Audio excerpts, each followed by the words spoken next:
In a time long past, when the forests of the ancient lands whispered with secrets of the unseen, and the air was crisp with the scent of fallen leaves and distant smoke, a nobleman set forth on a grand hunt one autumn day.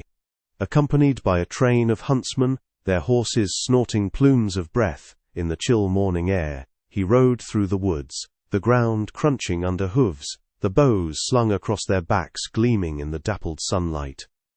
All day they pursued deer and boar, their shouts echoing through the trees, the air sharp with the twang of arrows and the thrill of the chase. Yet, as the sun dipped low, painting the sky in hues of amber and crimson, their quivers remained empty, the hunt fruitless. "Curse this day," the nobleman grumbled, his cloak heavy with dew, his teeth chattering, as a bitter cold settled over the forest like a shroud. Rain began to fall, heavy and unrelenting, soaking them to the skin, the air thick with its earthy scent. "Oh, had we but a warm hut, a white bed, soft bread and sour kvass, we should have naught to complain of, but would tell tales and feign fables till dawn." No sooner had the words left his lips than a light flickered in the depths of the forest, a beacon piercing the gloom, the air alive with an unnatural warmth. The huntsmen exchanged glances, their horses whinnying nervously, but the nobleman spurred forward.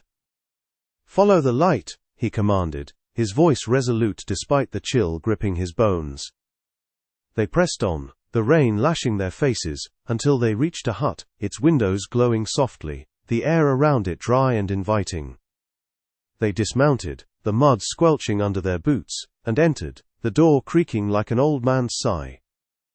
Inside, a fire crackled in the hearth, its warmth chasing the cold from their limbs, the air rich with the aroma of fresh bread and the tangy promise of kvass.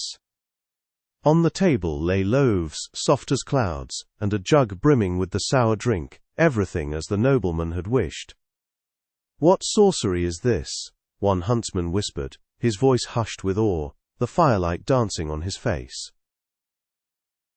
They said grace, the nobleman's voice leading in thanks, and supped heartily, the bread yielding under their teeth, the kvass warming their throats.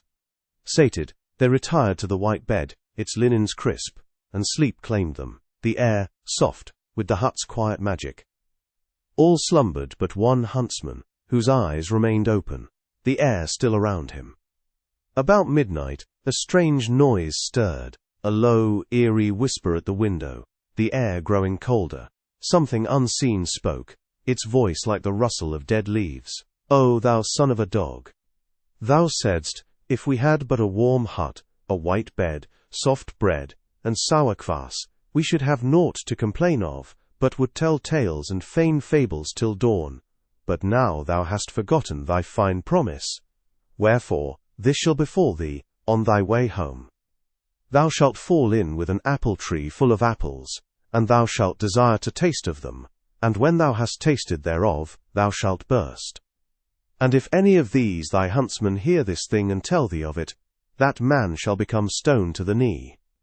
The huntsman's heart pounded, the air thick with dread, but he lay still, his breath shallow, the voice fading into the night. Toward the second cockcrow the noise returned, the air chilling further. "O thou son of a dog! Thou saidst the same, and now forgettest. On thy way home, thou shalt come upon a spring of pure water, and thou shalt desire to drink of it, and when thou hast drunk thereof thou shalt burst. But if any huntsman hears and tells thee, he shall become stone to the girdle." The huntsman trembled, the air heavy with the curse's weight, yet he dared not stir. As the third cockcrow neared, the voice came again, the air icy. "O thou son of a dog! Thy words forgotten. Thou shalt come upon a feather-bed in the highway, a longing for rest shall come over thee, and thou wilt lie down on it, and the moment thou liest down thereon, thou shalt burst. If any huntsman hears and tells, he shall become stone to the neck." The huntsman awoke his comrades, his voice urgent. "It is time to depart." "Let us go then," the nobleman agreed, rising with a yawn, the air still, with the hut's fading warmth. They rode on, the forest thinning, the air crisp with morning dew, until an apple tree appeared by the wayside, its branches heavy with fruit so beautiful they gleamed like jewels, the air sweet with their promise. The nobleman's eyes lit with hunger. "I must taste them," he murmured, dismounting, the air thick with temptation. But the huntsman, heart-racing, rushed forward, his sword slashing the tree, apples and branches crumbling to ashes, the air sharp with their dust. "What madness is this?" the nobleman roared, his face flushed, the air tense with his anger. The huntsman galloped ahead, hiding in the underbrush, the air cool with his fear.